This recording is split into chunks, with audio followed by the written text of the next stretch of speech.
Bom, boa noite, gente, boa noite. Vamos começar a nossa aula. Então, lembrando aqui, ó, os conteúdos que estamos vendo, né, tivemos aí um recesso, estamos voltando agora.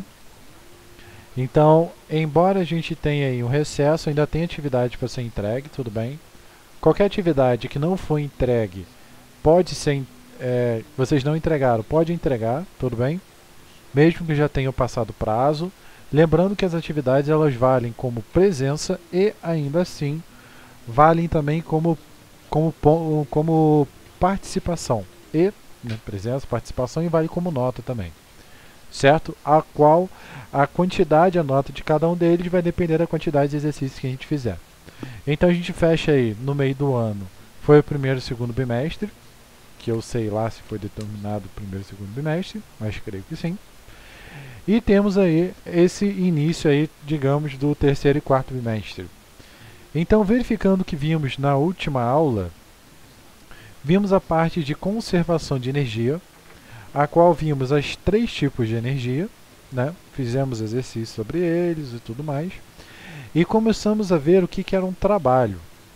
Ou seja, o que era trabalho? Trabalho nada mais é do que uma força vezes uma distância. O interessante é que tanto a força quanto a distância eles têm que estar apontados para a mesma direção. E temos a potência aí, que é o quanto de energia, ou seja, quanto que esse trabalho se demandou ao longo do tempo. Certo? Ficamos com o dever para casa, e é esse dever com que a gente vai resolver agora. Então vamos lá.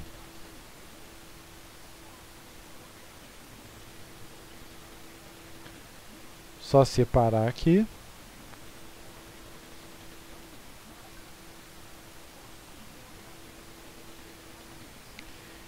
Então vamos lá, gente, vamos lá.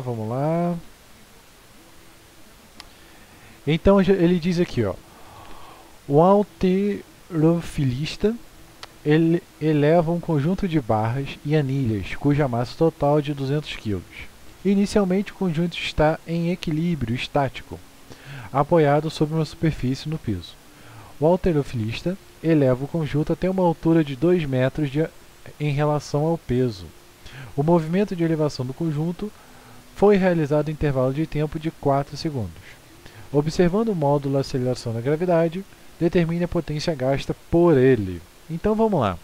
O que é potência? Potência nada mais é aqui, ó, do que a energia gasta em um tempo. Quem é essa energia? Essa energia ela pode ser dada pelo trabalho, que é uma força vezes uma distância.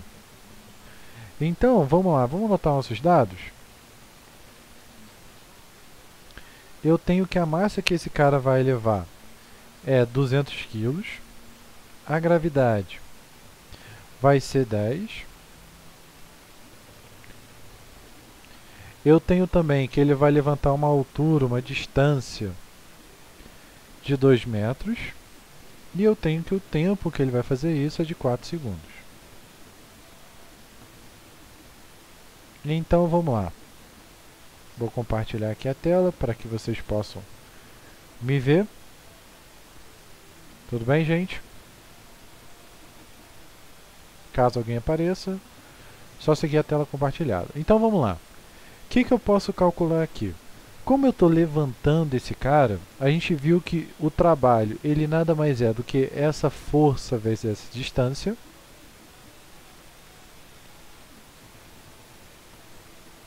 E, em resumo, quem vai ser essa força? Vai ser minha força peso. Né? Já resolvemos uma questão que era exatamente assim, ó. Ou seja, aqui, ó, opa, o trabalho se transformava na força peso, que era a massa vezes a gravidade. Então a gente vai fazer exatamente a mesma relação. Então minha força ela é igual a minha força peso, que é igual a massa vezes a gravidade. Então vamos lá. Quem é a minha massa? É 200. Quem é a minha gravidade? 10. Então esse cara vai dar 2.000 newtons. Beleza. Então vamos para a conta. Minha força é de 2.000 newtons. Qual foi a distância que ele levantou? Foi 2 metros, né? Então eu tenho que esse cara é 4.000 joules. Achamos a nossa energia, agora vamos para a nossa potência. Como que é potência? A potência, ela vai ser o tempo, ou melhor, ela vai ser a minha energia gasta no intervalo de tempo.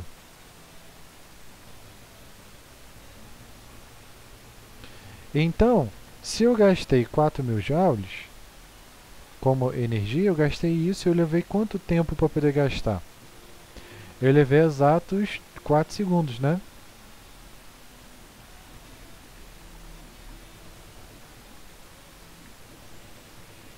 Então eu posso dizer que esse cara, 4.000 dividido por 4 é 100. Desculpa, 1.000 joules por segundo. Ou eu posso chamar esse cara também de watt. Deixa eu só simplificar aqui.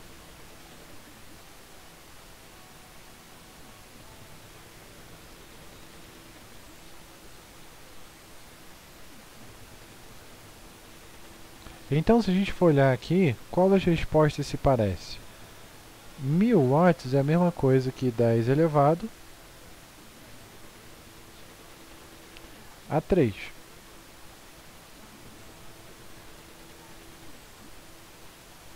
Então, eu vou ter aqui letra C.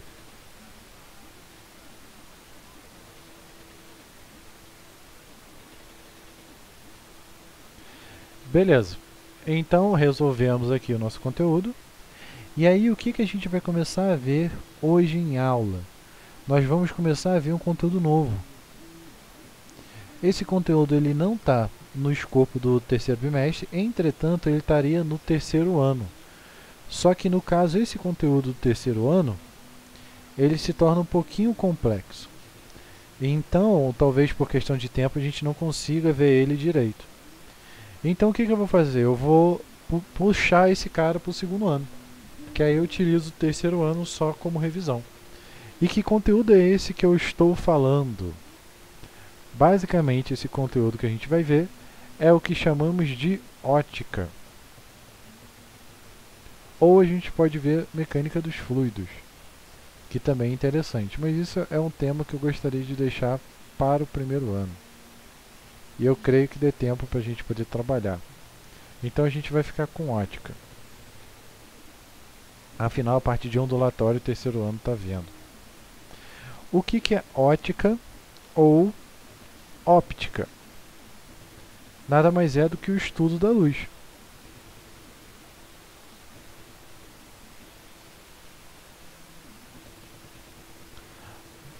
Certo, gente?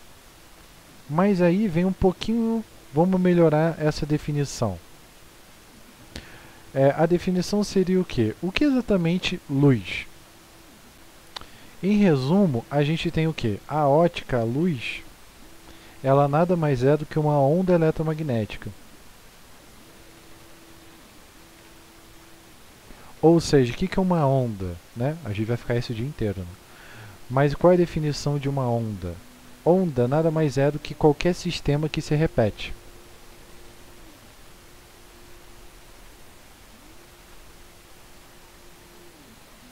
Ou seja, uma onda do mar, algo do tipo que vai se repetir. Então aí eu tenho um exemplo, por exemplo, da onda do mar.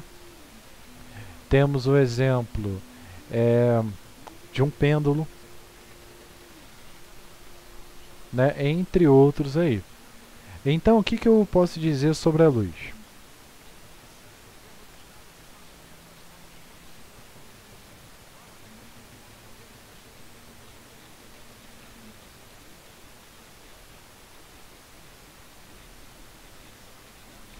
Ou seja, nada mais é do que um sistema eletromagnético que ele vai acabar se repetindo. Em outras palavras, eles vão ter um sistema que tem um comportamento elétrico e um comportamento magnético.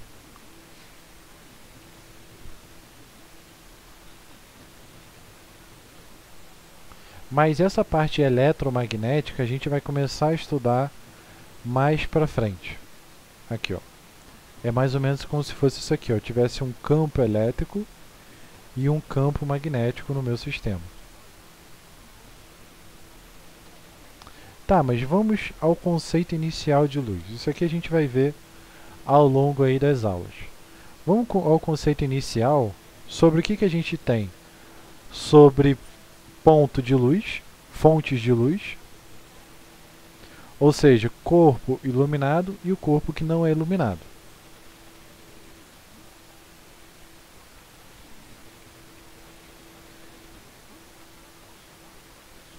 Então, uma fonte de luz nada mais é do que uma fonte, um corpo que vai liberar essa luz, ou seja, ela está gerando essa luz.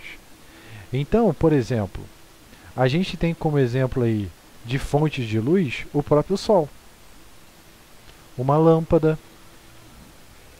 Já como corpos sem fonte de luz, nós temos aí como exemplo a Lua. Lembra, a lua cheia, quando a gente vê ela toda iluminada, ela não está produzindo luz. Ela está só refletindo a luz que vem do Sol. Tudo bem? Então a gente tem como exemplo luz, uma pessoa, por exemplo, né, uma planta. São corpos que refletem a luz. E aí, como que funciona? A luz vai incidir nesse material e esse material vai refletir a luz. Então, com relação ao comportamento da luz, nós podemos ter 3 tipos de comportamento. Nós temos o quê? Que a luz ela sempre vai seguir em linha reta.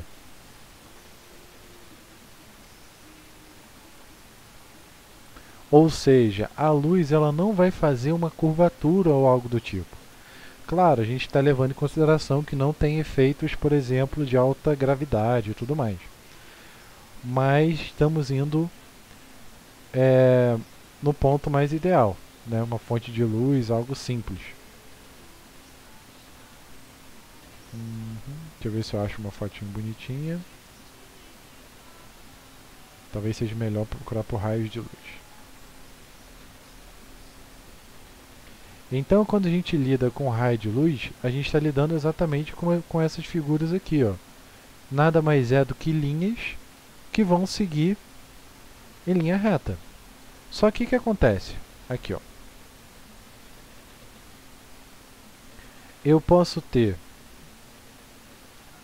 exatamente feixes que podem ser divergentes, como feixes que podem ser convergentes. Ou seja, o que é um feixe divergente? Um feixe divergente é como se fosse um lugar onde estivesse saindo todas as luzes. Então, um exemplo de feixe divergente é uma lâmpada, por exemplo.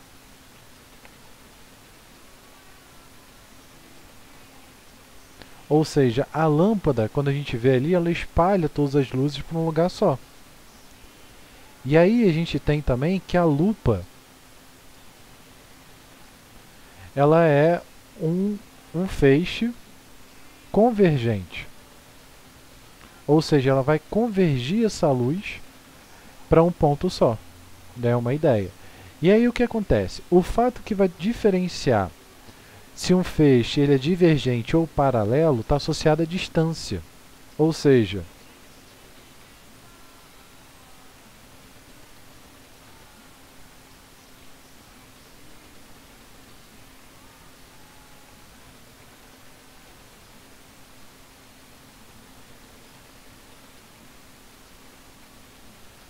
por exemplo, imagina um carro. O carro, se você estiver dentro do carro, o carro ele vai iluminar tudo que está ali na frente da pista. Então eu posso dizer que é um feixe divergente, ou seja, ele está iluminando todos os lugares.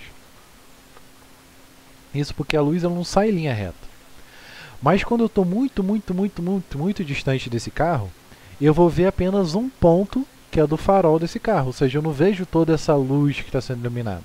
Eu só vejo exatamente a luz que vem até meu olho.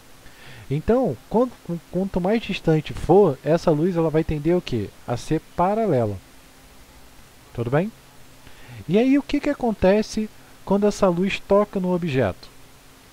Então, a gente tem que essa luz ela vai interagir com o objeto.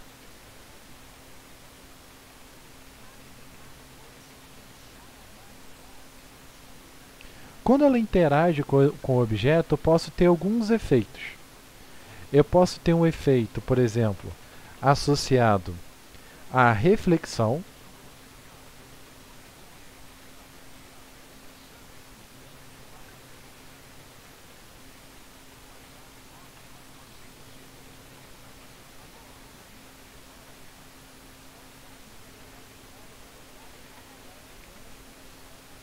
Então, quais são os comportamentos que a luz vai ter? Primeiro comportamento, ela pode ter um efeito de reflexão. O que é reflexão? A luz ela vai ser refletida, ou seja, semelhante a um espelho. Então, se eu vou pegar aqui,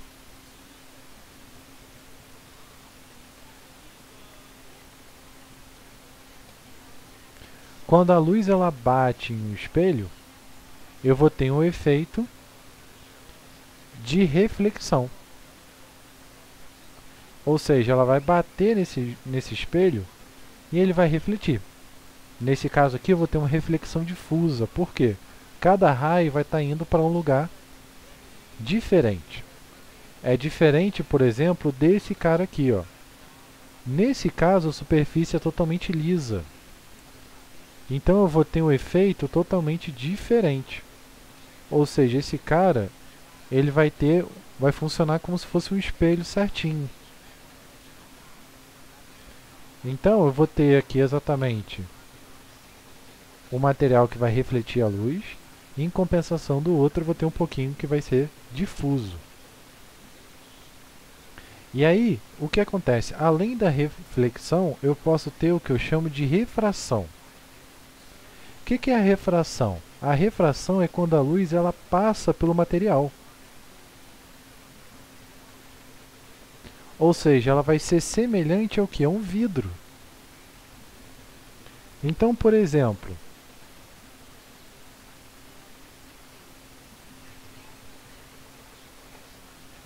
quando a luz passa por um material, eu vou ter exatamente um efeito assim, ó.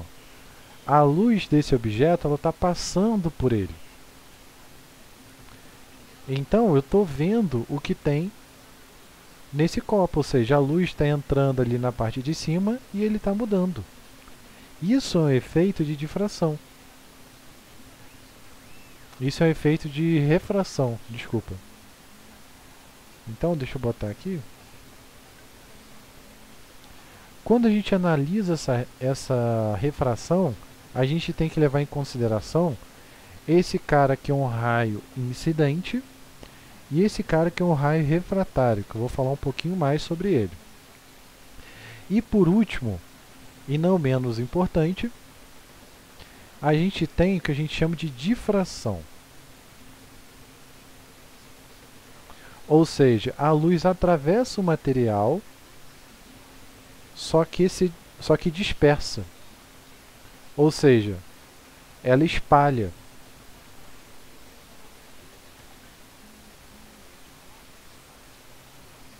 Então é semelhante, por exemplo, a um prisma. O que o prisma faz? A luz ela vai vir, ela vai passar pelo meu material e ela vai se dispersar. Ou seja, é semelhante a um prisma. Então, o que acontece? A luz ela pode ser refletida pelo material, ela pode passar por esse material e ela pode passar e se dispersar por esse material. O que vai determinar cada um desses casos? Vai determinar a propriedade do material, o tipo de material, a estrutura dele, na estrutura química dele. Então a gente pode definir os tipos de materiais que vão ser proporcionados por esse cara.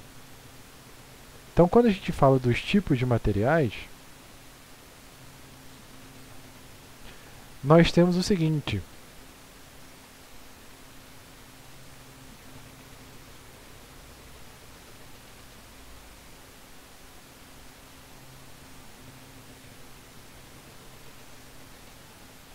nós podemos ter um material que é translúcido, transparente e opaco. Ou seja, deixa eu pegar uma fotinho melhor.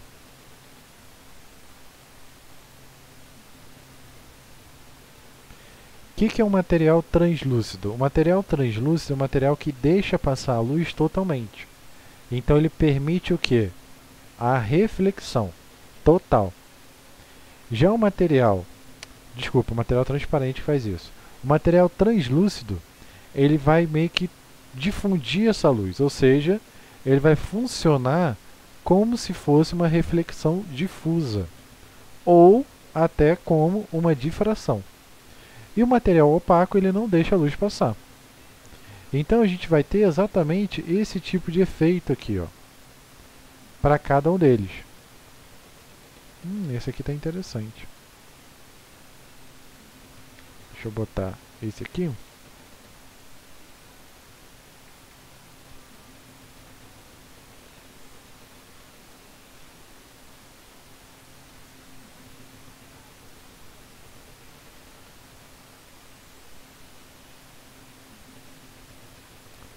Então, se a gente for pensar ali na propagação da luz, ó, no material transparente, a luz passa totalmente.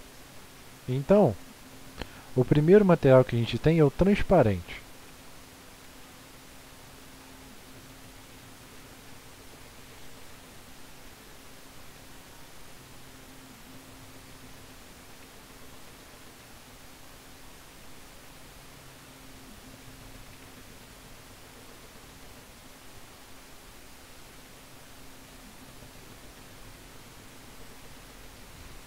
Então ele vai gerar uma refração total. Já o outro que a gente tem é o translúcido. Translúcido está associado ao quê? A luz ela vai passar parcialmente.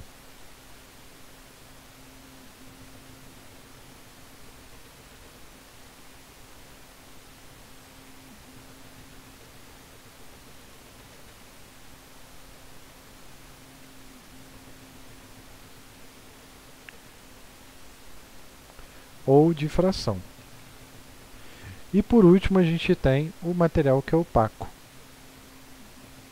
Ou seja, não deixa passar a luz.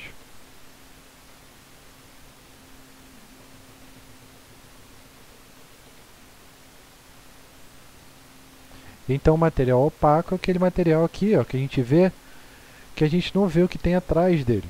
Isso é material opaco. Uma parede, por exemplo, é opaca. Né? Eu posso dizer, por exemplo, que o vidro da janela ele é transparente. Eu posso dizer que, por exemplo, aquele vidro que a gente tem em igreja, né? Que tem as imagens bonitas e tudo mais, a gente vê a luz, né, quando está de dia, mas a gente não vê direito o que tem do outro lado. Ou aquele vidro que a gente tem no box, por exemplo. Quando a pessoa vai tomar banho, a gente vê a silhueta da pessoa, ou seja, eu estou vendo a silhueta de uma bola, mas eu não vejo nitidamente o que está escrito em cada pedaço da bola. Isso é um exemplo, né, de material que ele é translúcido. E aí, sempre quando a gente relaciona a ótica, né, no caso, para um ângulo, para a reflexão, a gente tem que levar em consideração o quê? O ângulo de incidência e o ângulo de reflexão.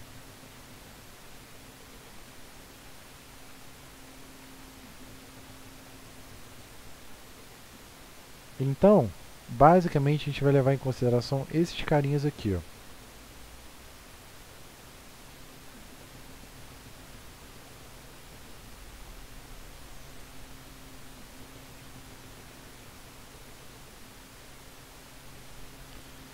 Então, quando a gente está falando de reflexão, a gente está levando em consideração esse cara aqui, ó.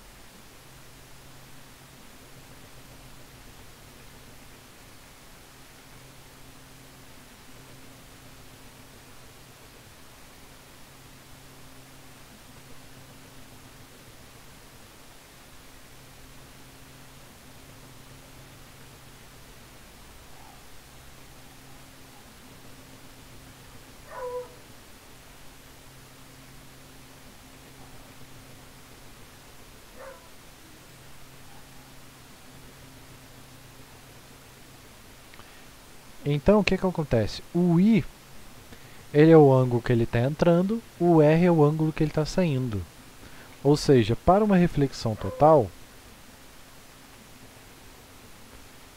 temos que o ângulo I ele vai ser igual ao R. Ou seja, o ângulo que está entrando é igual ao ângulo que sai. Lembrando que esse ângulo é sempre baseado na normal. Ou seja,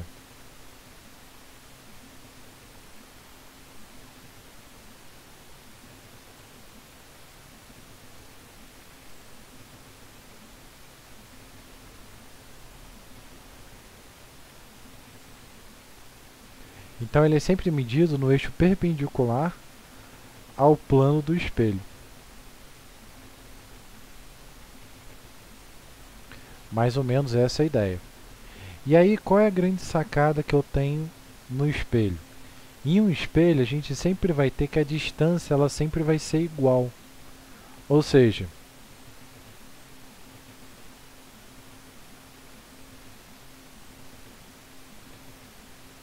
vamos à definição aqui sobre imagem.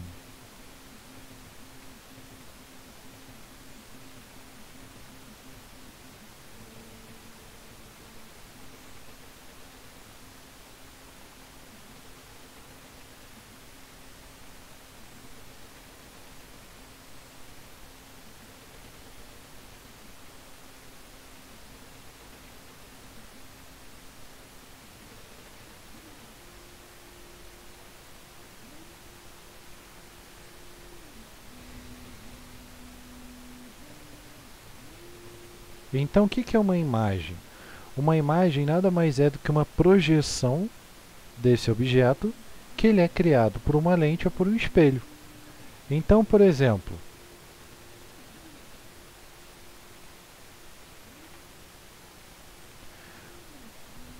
quando eu vejo aqui, por exemplo, deixa eu ver, essa figura aqui, ó, eu tenho o meu objeto. O que é o meu objeto? O meu objeto é aquele vaso. E dentro daquele objeto eu estou vendo outro objeto lá dentro, uma cópia desse cara. Então eu estou vendo exatamente a imagem dele. Então a imagem ela sempre vai ficar dentro do objeto, em alguns casos. Mas o que eu posso dizer sobre essa imagem? Quando a gente lida com o espelho plano, nós temos algumas definições para a imagem.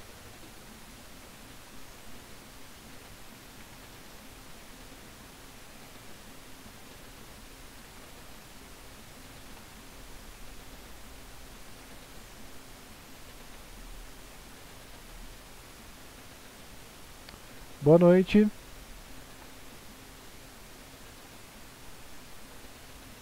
Boa noite, Maria.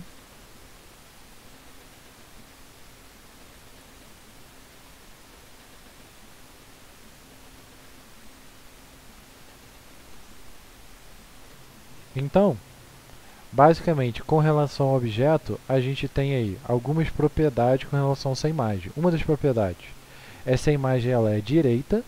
O que significa a imagem ser direita? Significa que a imagem ela vai aparecer em pé. Ou seja,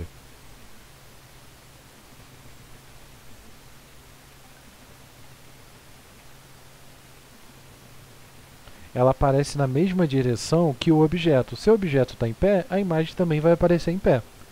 E o que é uma imagem invertida? Ela aparece na posição contrária ao objeto. Ou, em outras palavras, ou seja, de cabeça para baixo. Então, uma imagem invertida, deixa eu ver se eu acho aqui.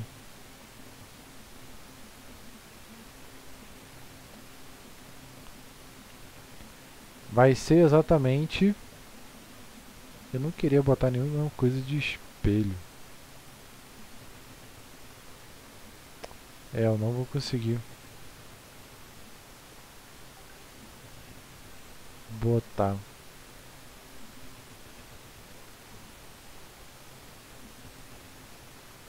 Então, uma imagem invertida é uma imagem que ele aparece assim, ó, de cabeça para baixo.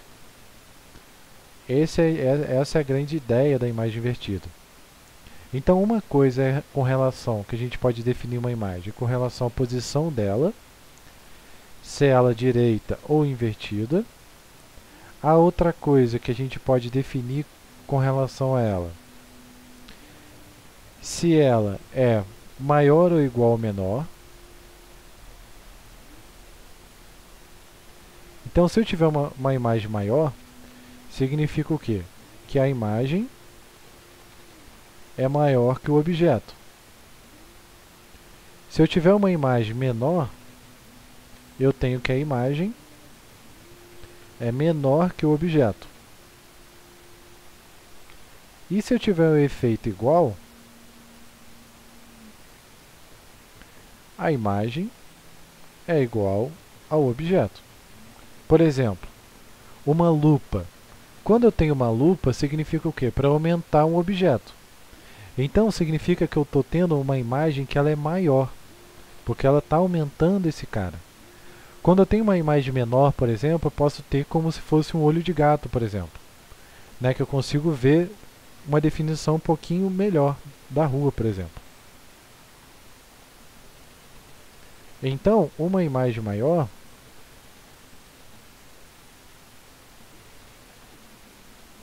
vamos ver se vai aparecer alguma coisa aqui. Aqui, ó. Isso é uma imagem maior. Eu estou vendo a minha mão e o reflexo da minha mão ela é maior. Então, esse cara aqui vai me resultar numa imagem maior. Numa imagem menor,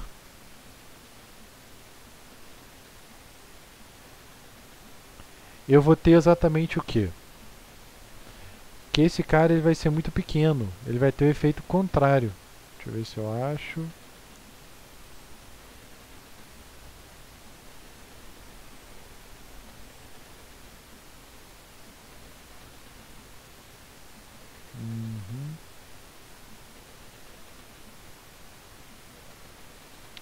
Eu acho que eu não vou achar uma imagem bonitinha.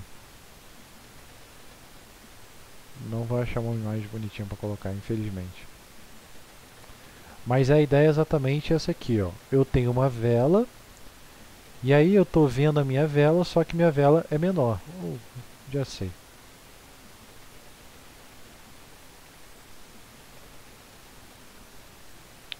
Não.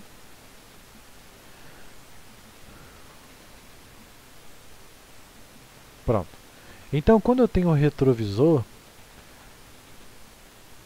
para que serve esse retrovisor? O retrovisor, olho de gato, por exemplo, ele vai fazer com que a imagem ela fique menor.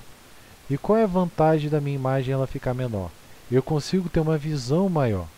Ou seja, eu consigo enxergar melhor o que está acontecendo. Então, uma imagem menor é exatamente isso, ou seja, eu estou diminuindo essa imagem. E já uma imagem igual é o que a gente tem, por exemplo, no espelho.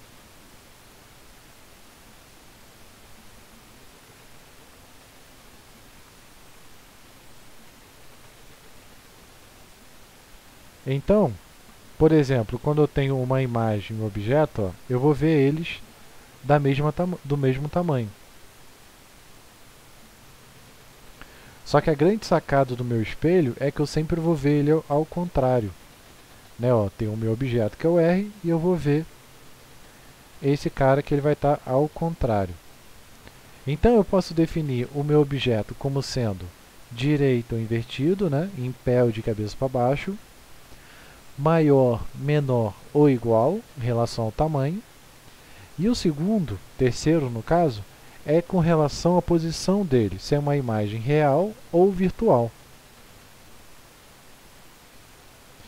Se for uma imagem real, significa o quê? Que ele vai apresentar aí uma posição referente ao espelho.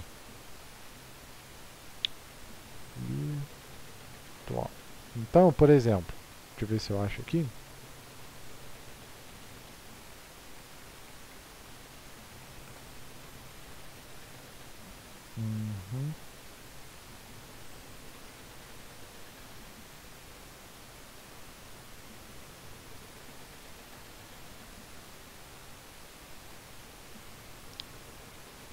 Não.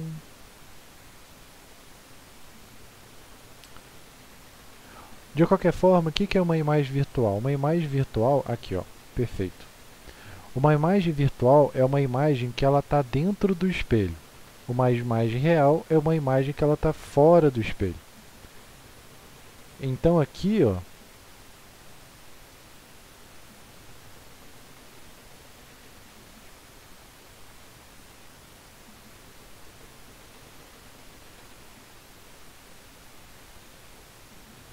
ela vai ser gerada fora do espelho, ou seja, do mesmo lado que o objeto. Já uma imagem virtual é uma imagem que ela é gerada dentro do espelho, ou seja, do outro lado do objeto. Então, basicamente, é esse efeito que a gente vai ter com relação a uma imagem, né? Alguma dúvida? Que interessante. Todo mundo me abandonou. Então, vamos lá. Então, basicamente, o que a gente vai ver é esse efeito. Quando a gente fala de um espelho plano, né, que foi o que a gente começou a ver, a gente vai ter exatamente esse caso dessa distância aqui, ó. Mas isso a gente vai deixar para a próxima aula, tudo bem? Então, por enquanto, eu não vou passar conteúdo, né? Vou deixar aí para vocês darem uma revisão e a gente continua na próxima aula. Tudo bem, gente? Então, terminamos por aqui. Até mais.